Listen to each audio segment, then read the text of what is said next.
आइए हमारे साथ एक बेहद खास मेहमान कार्यक्रम में हो रहे हैं शामिल ए बालासुब्रमण्यन सर, जो MD CEO है आदित्य बिरला म्यूचुअल फंड के, और कंपनी के साथ 1994 से आप उनके साथ में, माय गुडनेस 30 साल से ज़्यादा हो गए।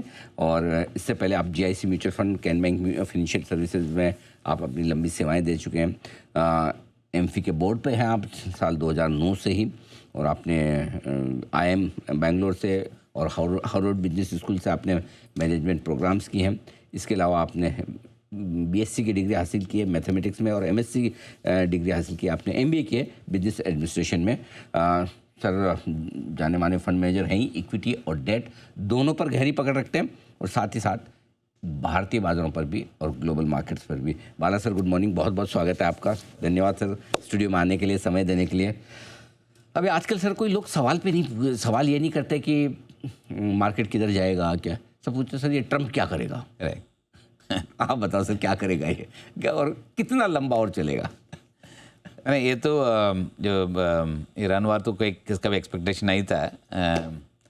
सो उसके बाद जो नैरेटिव जो बार बार जो आते रहते हैं, it keep changing on a daily basis. तो सर आप इतना बड़ा फंड चलाते हैं, मतलब आपने भी लाइफ में पहली बार ही देखा होगा कि इतना बड़ा ग्लोबल लीडर सुबह शाम बात बदलता रहे, कुछ भी बोले, फिर आप कैसे आप उसको कैसे इंटरप्रेट करते, कैसे आप मतलब निकालते हैं उसका। अब ये तो बड़ा लीडर है, उनका इग्नोर भी नहीं कर सकता है, राइट। और ज़्यादा भाव दे के उसके हिसाब से आप एक्शन भी करेंगे तो नुकसान हो जाएगा। कभी भी पॉइंट थोड़ा न्यूट्रल रखना पड़ता है। फिर भी जो हिसाब से जो करंट जो मौसम जो चल रहा है, it's more is like tit for tat kind of things. तो किसको भी छोड़ना नहीं है। और ऑयल जो प्राइस जाने के बाद, प्राइस ऊपर जाने के बाद जो लोग को भी जो द इम्पैक्ट जो आ रहा है, सम कंट्रीज़ का बेनिफिट आ गया, सम कंट्रीज़ को बहुत नुकसान का उसका वजह से जो जो किसको भी जिस नहीं किसके सुन नहीं रहे हैं, कि ईरान का भी किसको भी सुनना नहीं है, क्योंकि हम basis what ever they have done in the past, in the last में भी 2-3 हफ्ते से 1 महीने से जो हुआ actually, I think is created some bit of uncertainty. Even कि जो लीडर्स को भी अभी साथ में मिल के कोई सेटल नहीं करना है। पहले के ज़माने में which I have seen the past that the United Nations and the world leaders come together, G7 countries come together, से इमीडिएट एक्शन में घुस जाते हैं। ये बार सब लोग चुप बैठा एक्चुअली, इसकी वजह से अनसर्टेनिटी ज़्यादा है। मेरे हिसाब से ये जो अभी जो चल रहा है actually, no doubt it affects the GCC countries, Gulf nations के लिए बहुत नुकसान कर रहा है एक्चुअली। राइट। जो वर्ल्ड जो प्रायोरिटीज़ जो है उसमें उधर बदलते जाएंगे। अगर लंबा समय के लिए अगर इसको छोड़ दिया है, इसका इम्पैक्ट बहुत वर्ल्ड वाइड में, it can lead to recession, it can lead to inflation going up, stagflation हो जाएगी। एक तरफ से ग्रोथ कम हो जाएंगी, दूसरा तरफ से इन्फ्लेशन बढ़ जाएंगे। जो लोग का अभी के लिए इन्फ्लेशन खाली इनफी बात करते हैं, खाली फ्यूल में बात करते हैं। करेक्ट। अगर फर्टिलाइजर्स ये सब में एक्चुअली शॉर्टेज आ गया, एग्रीकल्चर सेक्टर्स में आउटपुट में कम हो सकता है, उसके साथ में फूड इन्फ्लेशन बढ़ सकता है। और फिजिकल एक तरफ से GDP कम हो जाता है, स्लो डाउन तो ठीक है, अगर आपके इंटरेस्ट रेट भी कट करना है, फिजिकल डेफिसिट बढ़ जाएगा, इंटरेस्ट रेट आपको कट करना भी पॉसिबल नहीं, करना मुश्किल हो जाएंगे। अभी थोड़ा we are getting into a trap. But ये ट्रैप के लिए जो बड़ा नेशंस जो शुरू किया है, जो ये पूरा वार ने शुरू किया है, right from US to some of the Middle East countries, तो इनको सब साथ में मिलकर मेरे हिसाब से करना चाहिए। अगर लंबा समय जैसे मेंशन, नुकसान तो सबको होने वाला है। Correct. For the best interest of the world, I am sure ये 13 दिन चलने के बाद ऑफ कोर्स डैमेज हो गया actually, now we can not do anything, at least we can further reduce the damage, जो फर्दर रिड्यूस कर सकता है वो कर सकते through dialogue and other things. मेरे हिसाब से we are at a cusp of a point that कभी भी जोर से एक्टिविटीज़ होने के बाद I think some conclusion could come. Sir 2 चीज़ें आपको बैंक्स और फिक्स इनकम बॉन्ड मार्केट के लिहाज से आपसे पूछना चाहता हूँ, जो वीकेंड के डेवलपमेंट है। एक तो ये कि गवर्नमेंट ने अपना बोरोइंग प्रोग्राम थोड़ा सा कम किया है, उससे कितना असर पड़ेगा। और दूसरा जो कि RBI ने कैप किया है बैंक्स की ओवरनाइट पोजीशन डॉलर्स में, वो $100 मिलियन से ऊपर नहीं होनी चाहिए। इन दोनों का आप बैंकिंग सेक्टर पर कैसे असर देखते हैं सर। सी बैंकिंग सेक्टर्स में ऑफकोर्स बैंकिंग सेक्टर के एक तो पहले बार लिक्विडिटी बहुत होना चाहिए और सफिशिएंट लिक्विडिटी होना चाहिए, उसका वजह से उनको जो बैंकिंग सिस्टम का डे टू डे ऑपरेशन का स्मूथली ऑपरेट कर सकता है। मेरे हिसाब से आज के दिन पे RBI का फोकस भी हाई लिक्विडिटी देने के लिए उनको जो स्टेप्स लिया वो तो है. सेकंड इज बॉन्ड मार्केट जो बोरिंग कैलेंडर जो नेक्स्ट ईयर के लिए अनाउंस किए वो उसका थोड़ा कंसर्न आ गया था पोस्ट द एक्साइज ड्यूटी कम करने से 1,50,000 crores का बोरिंग प्रोग्राम नेक्स्ट ईयर के लिए फिजिकल डिफिसिट में बढ़ जाते हैं. उसके साथ जो इम्पैक्ट जो आया बॉन्ड मार्केट में उसको जो कंट्रोल करने के लिए जो आरबीआई ने जो कैलेंडर जो बनाया they now start issuing, they have actually announced issuance of bonds in the short run. तीसरा is on the currency side. एक तरफ से because of oil price, right. your import bill is rising. Second is FIs का selling, continuous FI selling. Ji.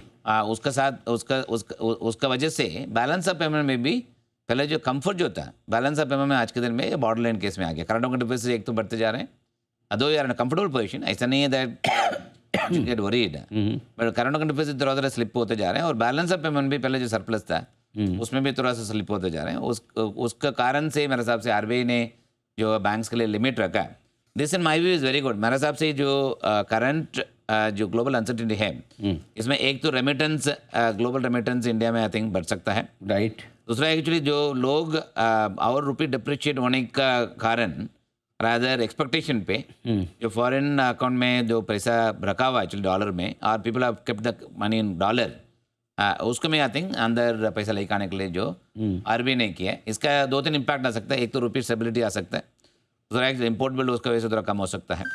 Third is actually is on the bond market side जो हमेशा currency में अगर ज़्यादा impact आएगा बॉन्ड मार्केट में उसका impact दिखता है एक्चुअली. तो बॉन्ड मार्केट भी थोड़ा कूल ऑफ हो जाएगा. जो आरबीआई ने स्टेप्स लिए है is to actually bring back रफली with $30 billion. In fact if you remember when even Trump took charge in US as a president and उसका पहले के रिजीम में भी उनका भी अनाउंसमेंट था जो एप्पल सब लोग जो गूगल सब लोग जो इंटरनेशनल ऑपरेशन जो करते हैं one of the condition they made is all the companies they kept the balance outside US.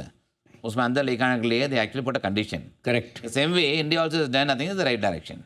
Absolutely. अच्छा सर, एक चीज़ और बताएं, क्या इतनी जो गिरावट हुई है मार्केट में, अब क्या वैल्यूएशंस हमारे बाजारों के अट्रैक्टिव हैं? क्या पैसा लगाने का समय आ गया है? वैल्यूएशन तो अट्रैक्टिव हो गया क्योंकि पहले निफ्टी का वैल्यूएशंस रफली अबाउट 19 टाइम्स हो गया था. Now actually come down further.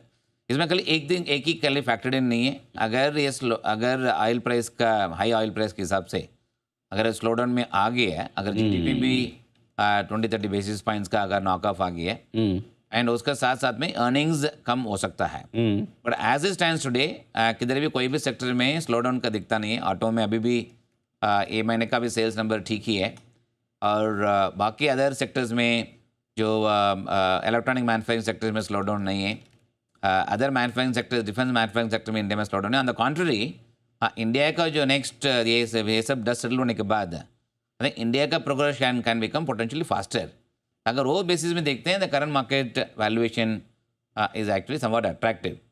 But given the volatility रोज आपका 2-3 मिनट का वॉलेटिलिटी है कि something it make people to keep away. मेरे हिसाब से the best time to invest, best time to accumulate the investment during the worst of the time. तो जो आज के दिन में जो फियर जो मार्केट में इतना चला हुआ है एक्चुअली, स्पेशली ग्लोबल मार्केट में, India still we are still better off. Right. Global market में फियर बहुत है actually, like place like Japan, Korea and ये मार्केट में बहुत प्रेशर है एक्चुअली. अगर वो बेसिस में देखते हैं, अगर India is actually more resilient market, valuation आज के दिन पे ठीक लेवल पे आया एक्चुअली. अगर जो स्टेप जो गवर्नमेंट जो लेगा एक्चुअली आने वाले समय में, I think government will keep taking more steps to ensure India is insulated from the global market. अगर वो बेसिस में अगर देखते हैं, आई थिंक ये मार्केट में पैसा लगाना चाहिए. कहाँ लगाना चाहिए सर? क्या पसंद है आपको? कौन किस तरह के सेक्टर्स बेहतर कर सकते हैं? मेरे हिसाब से म्यूचुअल फंड ही ठीक है. म्यूचुअल फंड तो बेस्ट है. Mutual fund diversified portfolio, flexi cap fund, multi cap fund and multi asset gain fund, even balance advantage fund. उसमें हम लोग मार्केट का व्यू लेके increase equity exposure right now is about 44-50%. पहले भी 52 था, अभी 54-50 हो गया. सो ये सब फंड में आई थिंक मेरे हिसाब से लगाना चाहिए. अगर सेक्टर्स के हिसाब देखते हैं, I think sector is very mixed actually. Today the banking sector valuation wise बहुत चीप हो गई, financial service sectors. But financial sectors में भी ये भी आपको समझ चलना पड़ेगा. For sometimes cost of borrowing could be high. Lending में आपको उतना ज़्यादा से लैंडिंग रेट नहीं मिलेंगे. अगर लैंडिंग रेट थोड़ा कम हो गया उतना नहीं मिलेगा. Therefore this are some of the sectors will have zone uncertainty. मेरे हिसाब से इस सेक्टर कॉल लेने से mutual fund diversity equity fund लेने से वो जो शायद ठीक रहेंगी। बिल्कुल ठीक बात है। तो ये है बाला सर की राय आपके लिए कि म्यूचुअल फंड्स के जरिए पैसा लगाएं तो होगा आपके लिए बेहतर, क्योंकि आपको मिलेगा एक बैलेंस और डाइवर्सिफाइड पोर्टफोलियो। सर बहुत बहुत धन्यवाद आपका, आपने समय दिया और विस्तार से बातचीत की बाज़ार के डायरेक्शन के बारे में। मुश्किल समय है बाज़ार के लिए, लेकिन इस तरह के मुश्किल समय में ही अगर आप डिसिप्लिन तरीके से पैसा लगाएं तो आपके लिए बनता है पैसा।